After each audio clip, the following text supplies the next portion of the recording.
Dr. Bill Adams here. This is No Spin Live. And do we have a show for you today? We're going to talk about the biggest item of confusion for patients. What does board certification actually mean? And we've got three incredible plastic surgeons to discuss it. We have Dr. Jason Pozner from Boca Raton, Florida.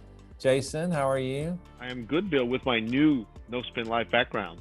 It looks excellent. Thank you, BJ. Dr. John Cook from Chicago, Illinois, and then my neighbor just a little bit south of Dallas and Houston, Dr. Kristi Hustak.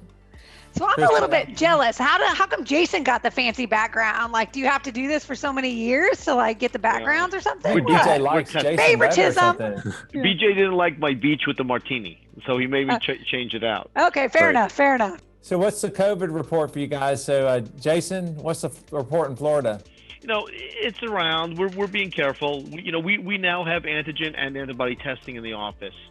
So interesting thing the other day. I had a case scheduled for yesterday. It was just Friday, and she calls us up on Friday saying I don't feel good, and she was COVID positive, so we canceled her. I saw someone, existing patient wanted a little lipo. We came in. She was squeezing into the spot for Monday. We COVID tested her in the office. She turned out positive. So we canceled her. We actually were able to find someone else popped in. So it's around, and both of these patients one was asymptomatic who came in, who I was going to slip in that spot. So it's around. We got to be careful. John, how about Chicago? Yeah, I think we're being pretty careful. The surgery center that I use has a really good protocol. So, they take care of that. In office cases where, being a little, I don't do the formal testing at this point for those things under local. Is everybody like, when you get people coming into your spa, etc., are you testing them? No. We're not doing injectables, but we're doing local procedures in the OR. Yeah, we actually, our surgery center adopted the policy originally, back in April, and we actually published that experience, but we don't routinely test any patients. We screen them, we take temperatures. We'll test based on risk factors, people that are higher risk, we'll test, we've done over 5,000 cases now with no issues. So it's actually worked well for us. Kristi, what do you think? Yeah. The vaccine's coming out.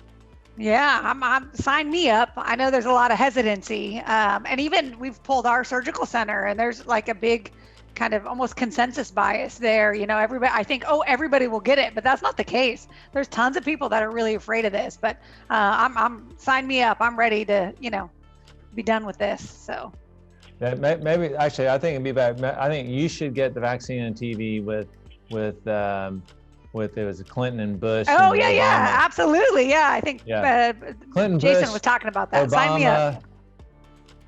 Hustak. Yeah, right. Yeah. Has a nice ring to it, That'll be good. All right, well, let's get on this topic. Jason, you sent me this. I'm gonna have you lead it off, but this is a question that so many patients have problems with, and it's confusing to many people. It was actually on Real Self. It said lipo is not considered plastic surgery or reconstructive surgery because basically this person, I guess, had a BBL, Brazilian butt lift. And they said that their doctor was only board certified in cosmetic surgery.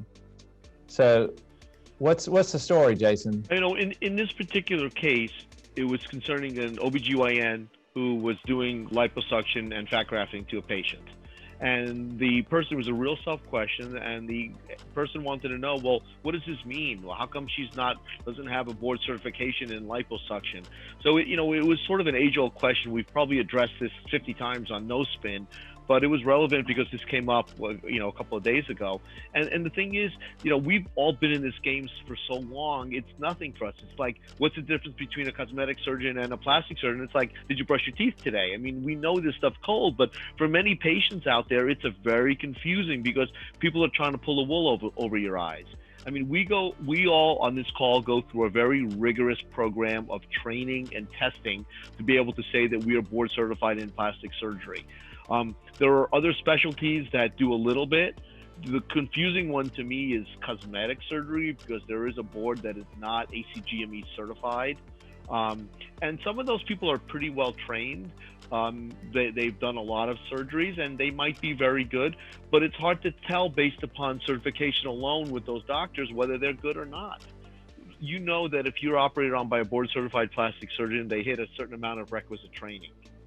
And even then, there are some surgeons that I probably wouldn't let cut my dog's toenails.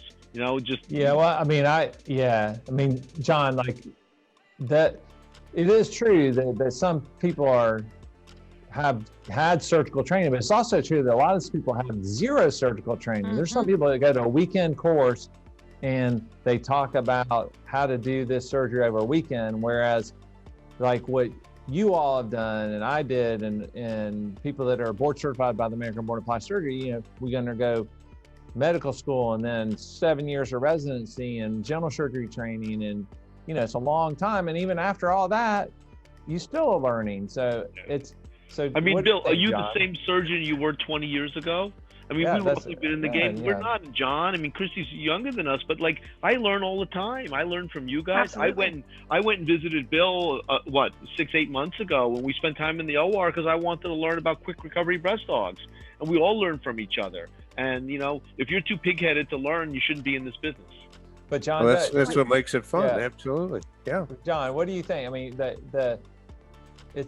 think it is a problem because it's a little bit, it's a little bit like American Airlines doesn't hire drone pilots to fly their jets, and it's the same thing. Like operating in people is serious business, and it requires a lot of training, right? Well, absolutely. And you have a situation where I think with social media now, it's really confusing people because it's very, very easy to put on a mask with social media and pretend to be something you really aren't.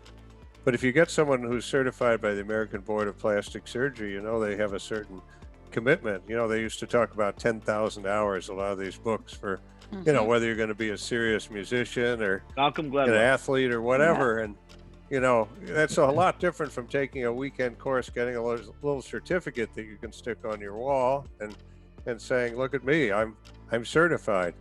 So it all comes down to, looking at the American Board of Medical Specialties, which are the recognized boards. And there you have the American Board of Plastic Surgery. But of course, a lot of people are confused. Ask Kristi, you're going to go fly a plane for American. Are they going to put you in the left seat right away?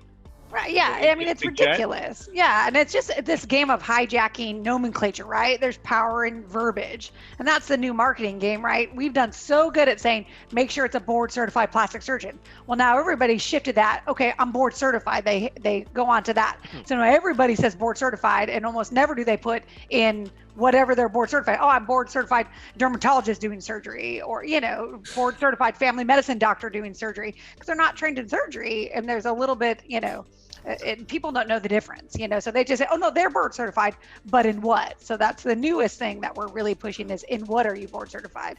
Obviously, we all know the cosmetics, that's a made up board. That's why it's not recognized. They don't have the vetted, strenuous training, on their subjects that they're certifying. So there's something to that too. And it comes down to safety, right? The absence of data doesn't mean there's no complications. We study ourselves a lot. That's the whole tenet of plastic surgery is safety. And we study that and we report. And like you said, we're learning, we're constantly doing all that. That's not the case with a lot of these other doctors that are touting themselves. And so we're continually evolving and making sure that our patients are taken care of in the best possible way. That's what that board certification means.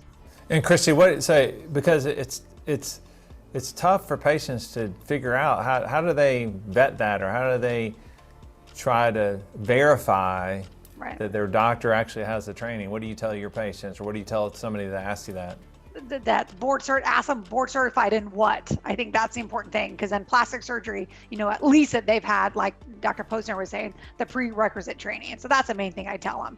Ask for lots of before and afters. I remember a gal coming in for liposuction, because that's low-lying fruit, right? Everybody thinks, oh, it's so easy. We all know that there are lots of complications that can happen from bread and butter liposuction. It's not straightforward in a lot of instances. So board certified in what? Ask to see a lot of before and afters. And I think that's a good starting point, at least. And Jason, you had the perception sometimes becomes reality with some of these cosmetic surgeons, because their offices are fancy, they got fancy websites, and there's a lot of wording like Kristi's talking about. They're board certified in various things. So it can be really tough. And it's kind of like Jason, I'm always asking Jason about his Ferrari. He's got new Ferrari here, but just because you have a Ferrari, you've had a bunch of Ferraris, Jason, but they're not going to let you drive in Formula One, right? No, not at all. Just like they're not letting me on a plane up front. Yeah. It takes a long time to become a professional driver. Like, do you want me delivering your baby? Maybe I did one in med school 30-something years ago. We did some, but you got to be doing this. There are people who do the work every single day. We're always in the operating room. I talk to Bill in the OR. Where are you? In the OR. I'm coming out of the OR. We're seeing patients. We spend our time operating. We don't spend our time sitting on the computer. We're busy. That's why we do these calls at night, because we're all been in surgery all day or seeing patients all day. It's that I really am a big believer in that 10,000 hours that John was talking about. Absolutely. We've always heard this adage, like you hear these professors, do you want the professor who does one heart transplant a year doing your heart transplant, or you want the guy who's in the operating room every single day doing heart transplants doing that on you? I want the guy who's been doing it, a woman who's been doing it all day long. Yeah, no doubt. Absolutely. Jason, when I was at Parkland in my training, as we're talking about, we delivered people are having babies all over the place at Parkland. We delivered a baby successfully in the elevator, and then in between the ER and the parking lot. So I'm 2 for 2. That's good. So if somebody wants to have a baby, they might want to bet on me because I've done it. Well, John, you're going to have the last word here. What do we want to leave our viewers with? Well, I think the key thing is to really do your homework, and things are not always as they seem. So you have to be really careful and look to see where they're certified. Certainly, it's not just the technique either. Because one of the things in our training, we've all come through extensive training. It's not just the technique of the operation, but it's understanding surgical physiology and anatomy. Some of the things that we've heard about where you have lesser trained people or untrained people really getting into trouble, it's not always a matter of technique, but it's a fact they don't understand the seriousness of the physiology, especially if you're doing something like a large volume liposuction that can have really serious consequences for somebody. Or they don't understand that someone might have an abdominal wall hernia. If you go in there and do a liposuction, you could be having that poor patient end up in the operating room with a bowel resection. So there's a lot more to it than just the procedure itself. Kristi, you had something you were going to say? I was just going to say, we had a gal call over from a local med spa the other day, freaking out end of the day, asking for help. She was doing liposuction alone in her facility, didn't understand that there's a certain amount of tumescent solution that's allowed. So the patient was getting lidocaine toxicity, was calling us for help. We luckily had lipid emulsion, sent it over, transferred, called the ambulance. But she says, I don't understand, you guys do liposuction all the time. How's that different? She had no idea about concentrations of tumescence and what that means compared to standard local. I mean, it was just so simple, that's just ingrained in us. And so it's simple when it's not, Yeah, that's amazing.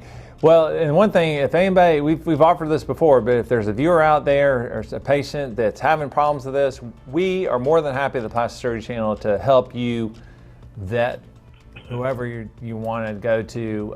Just email info@theplasticsurgerychannel.com. There's contact lists at the website.